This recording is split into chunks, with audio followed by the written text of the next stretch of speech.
Holy shit. Just when you thought shit hit the ceiling, First Republic Bank dropped even further.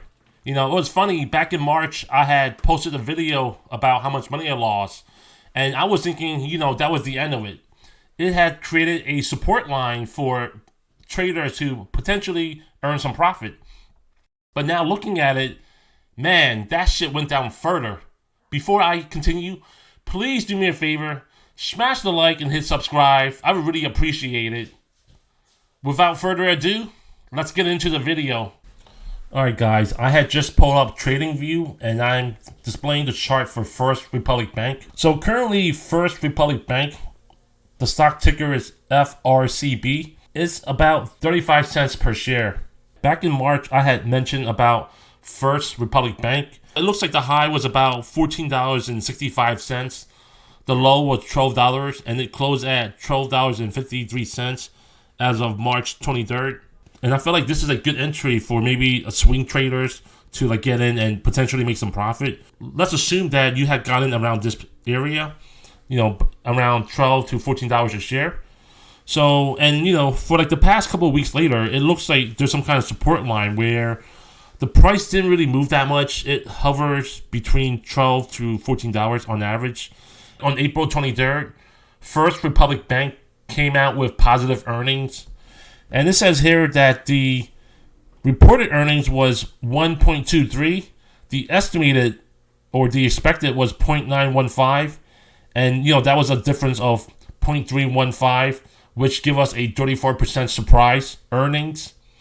And then if you look at the revenue below here, they had reported $1.209 billion. Their estimated revenue was reported at $1.195 billion. And the surprise came out to be $14.451 million, which is 1.21% surprise in revenue. You know, both earnings and revenue exceeded expectations. And so, you know, that had caused the price to actually jump up as high as, I believe it was like $16 during that time. Let's look at this further. Yeah, so the earnings as of April 23rd, the low was $14.20. The high was $16.36. And it closed at $16. So for those of you who had gotten into First Republic Bank after the support confirmation, this is a good exit point for you to potentially make some money actually. But for those of you that are still holding on to it, you were pretty much screwed. I mean, looking at this further, you know, like the day after earnings, there were talk about, you know, First Financial Bank being in bankruptcy and more negative news came out. It actually dropped lower, and then as of April 28th, First Republic Bank closed at $2.99. And then within the past few days, as of last Friday, it closed at about 35 cents. The high was 36 cents. The low was 28 cents. Now, for those of you who are still holding on to it, you know, right now, the only option you have is really just pray to God and hope for the best that this stock can bounce back up. Now, also, there was another thing that you could have done. Assuming if you own 100 shares of First Republic Bank, it's also possible for you to purchase a put option.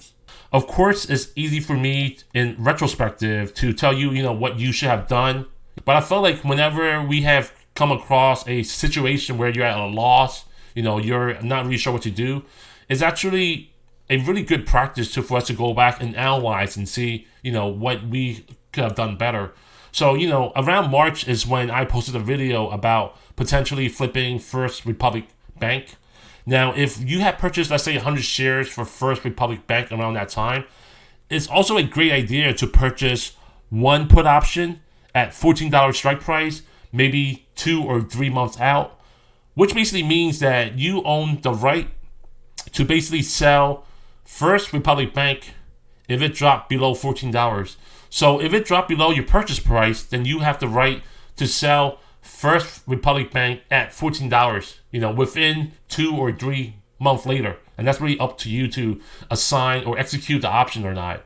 And I'm only using $14 because I'm assuming that you got in the shares at $14 per share.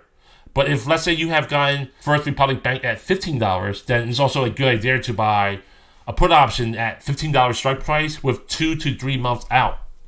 So then that way, if it dropped even further, you're protected by your put option. And during that time, I believe you purchased First Republic Bank put option, I believe it's only a couple $100 or so. In fact, we'll check it right now on Robinhood. A few moments later. It looks like Robinhood is not displaying any First Republic Bank shares information anymore. So I'm not sure if it's because there's a glitch or Robinhood may have removed First Republic Bank from their search engine.